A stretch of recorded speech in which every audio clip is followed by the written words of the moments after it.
রাস্তার দুরবস্থার প্রতিবাদে সড়ক অবরোধ, অভিনব কায়দায় সরকারের কাছে খাবার দাবি ক্ষুব্ধ মহিলাদের।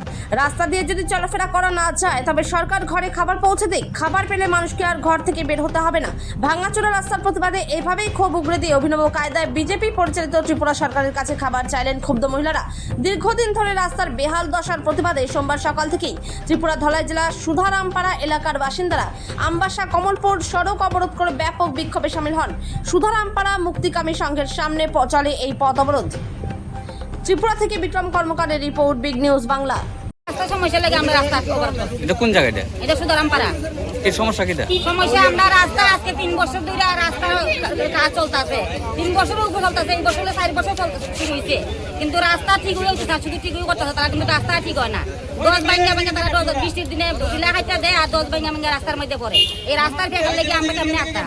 আমরা আটানোর কোনো ক্ষমতা আছে? এই পাড়ার নাম কিটা? পাড়ার নাম সুধারামপাড়া। সুধারামপাড়া। কত পরিবার আছে এদিকে? এখানে আছে মনে 200 পরিবারের উপরে আছে লোক। 200 পরিবার লোক সারা দিন যদি ঘরের মধ্যে বুয়া থাকে তো মানুষ খাইব কেমনে, চলবো কেমনে? আমরা সরকার খাওয়ান দেখতে আমরা করতে পাইতাম না। আমরা খাওয়ান পাইতাম না, দেখ সরকার আইয়া দেখা যাক আমরা রাস্তায় কি করছি। আমরা যদি রাস্তা দিয়ে আসতাম পারি তাইলে তো আমরা বাইতে আলাম না। আমরা এখন সরকারকে সব ইঞ্জিনিয়ার এই রাস্তার মধ্যে যাইতে দেখব নাইলে রাস্তা অবরোধ হইতো না।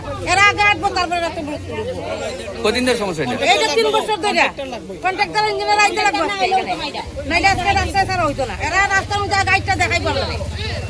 এরপরে আমরা রাস্তা আমরা কিভাবে আসতাম এরা দেখতেই পাচ্ছে। আমরা পোলাবান দিতে পারে না স্কুলে, এরপরে পোলাবান ইমার্জেন্সি হইলে বাইক নিয়ে বেরোতে পারে না। এই 10 রাস্তাটা রোজার দিয়ে রাস্তাটা শেষ করে লেছে। আমরা এজেন্সি অনেক স্লো করতেছে কাজটা, আমরা ডিপার্টমেন্ট থেকে শোকজ করা হয়েছে। তো তাহলে সামনে এই উইকের মধ্যে অফিসে দেখা করার পর এরপরে আমরা একটা আমাদের যে পদক্ষেপ নেব, তাইলে দরকার আমরা আবার শোকজ করবো।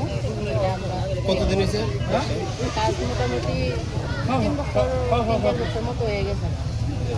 3 বছর ধরে হইতেছে না? না, কাজ হইতেছে কিন্তু স্লো আর কি, একদম কাজ চলতেছে, এখনো চলতেছে।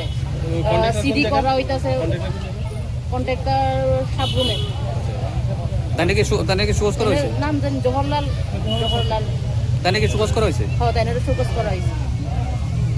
আর এই যে ইয়েগুলো ভাঙা হয়েছে যে এটা তো ভাঙ্গা হয়েছে, এটা মানে আনস্পেসিফাইড করে আমরা অফিস থেকে চিঠি দেওয়া হয়েছে, যার কারণে এটা ভাঙ্গা হয়েছে। তো আমরা অফিস থেকে সব কিছু চিঠি করবো দেওয়া হয়, এটা করা। এই রাস্তাটা কতটুকু জায়গা? এটা তো আমরা ঠিক দেই না, এটা তবু এটা মনে 3 কিলোমিটার আছে।